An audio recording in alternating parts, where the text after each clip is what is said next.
दोस्तों, क्या हो अगर राजस्थान में सूखा ना पड़े और उत्तराखंड में बाढ़ का डर हमेशा के लिए खत्म हो जाए? हाँ, वही आपको सुनने को मिल रहा है। भारत सरकार ने एक ऐसा मेगा प्रोजेक्ट शुरू किया है जो इतिहास रचने वाला है। और ये कोई सामान्य परियोजना नहीं है, बल्कि 30 प्रमुख नदियों को जोड़ने का काम है, वो भी भारत की जलवायु और भूगोल के हिसाब से।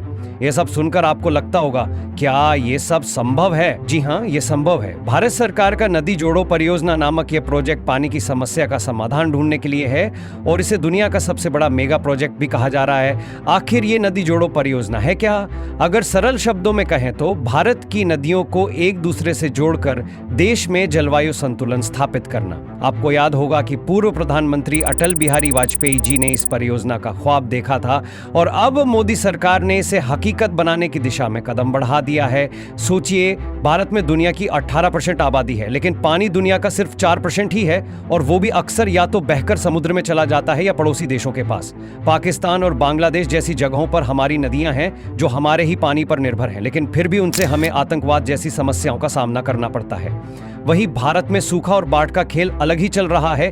एक तरफ राजस्थान में पानी की भारी कमी, दूसरी तरफ उत्तराखंड में बाढ़ के कारण तबाही। अब इस परियोजना का असल उद्देश्य क्या है? बाढ़ग्रस्त इलाकों से पानी को सूखा इलाकों में पहुंचाना और साथ ही बिना कोयले के हजारों मेगावाट बिजली पैदा करना। हाँ, आपने सही सुना। ये परियोजना सिर्फ पानी की समस्या ही नहीं सुलझाएगी, बल्कि बिजली भी बनाएगी और सबसे बढ़कर एक जबरदस्त ट्रांसपोर्ट सिस्टम तैयार करेगी। भारत में नदियों का इतना महत्व है कि इन्हें हम माता के रूप में पूजा करते हैं। ये नदियां हमारी जिंदगी का आधार हैं और अगर हम इनका सही इस्तेमाल कर पाएं तो भारत को महाशक्ति बनने से कोई नहीं रोक सकता।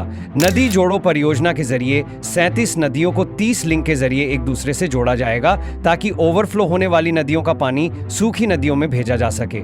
इस तरह से ना सूखा पड़ेगा, ना बाढ़ आएगी। हालांकि यह सब सुनने में जितना आसान लगता है उतना ही कठिन है, क्योंकि हर नदी का बहाव, भूगोल और जमीन की संरचना अलग है, तो एक एक लिंक को अलग अलग डिजाइन और तकनीक से बनाना होगा। साथ ही इस परियोजना के लिए भारी बजट की आवश्यकता होगी। सरकार को हर साल के बजट में इसे प्राथमिकता देनी होगी और प्राइवेट फंडिंग भी चाहिए होगी। पहले चरण में गंगा और यमुना नदियों को जोड़ा जाएगा, तो दूसरे चरण में प्रायद्वीपीय भारत की नदियों को जोड़ने का काम होगा। आखिरी चरण में दक्षिण भारत की नदियों को पूर्वी भारत से जोड़ा जाएगा। लेकिन हाँ, हर सिक्के के दो पहलू होते हैं। इस मेगा प्रोजेक्ट के कई फायदे तो हैं ही, पर कुछ चुनौतियां भी। सबसे बड़ी चुनौती है पैसों की कमी, और अगर पैसों की कमी नहीं आई तो दूसरी चुनौती सिविल इंजीनियरिंग की है। कई सारी नदियों को जोड़ने के लिए अलग अलग तकनीकी खामियां होंगी और इसके लिए हर लिंक, डैम और रिजर्वायर को अलग से डिजाइन करना होगा। तीसरी चुनौती है कानूनी लड़ाई।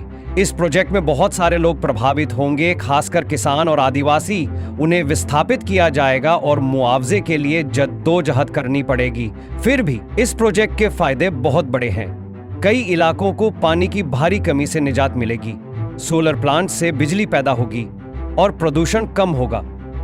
यह प्रोजेक्ट एक ऐसे समय में आया है जब भारत को जल संकट और पर्यावरणीय समस्याओं से जूझना पड़ रहा है। यह मेगा प्रोजेक्ट निश्चित ही भारतीय इतिहास का सबसे बड़ा जल प्रबंधन कार्य हो सकता है, लेकिन देखना यह है कि इसके फायदे और नुकसान के बीच संतुलन कैसे बनेगा। उम्मीद है कि इस परियोजना से भारत की तकदीर और तस्वीर बदल जाएगी। अगर आपको लगता है ये प्रोजेक्ट भारत के लिए फायदेमंद हो सकता है तो कमेंट में जय हिंद लिख के अपना समर्थन जरूर दें। दोस्तों, हमारा अगला वीडियो बहुत ही धमाकेदार होने वाला है। अगर अपने चैनल को सब्सक्राइब नहीं किया तो जल्दी से सब्सक्राइब कर ले और बेल आइकॉन भी दबा दे, ताकि जैसे ही हमारी अगली इंटरेस्टिंग वीडियो पब्लिश हो तो आपको तुरंत नोटिफिकेशन मिल जाए और वीडियो मिस न हो।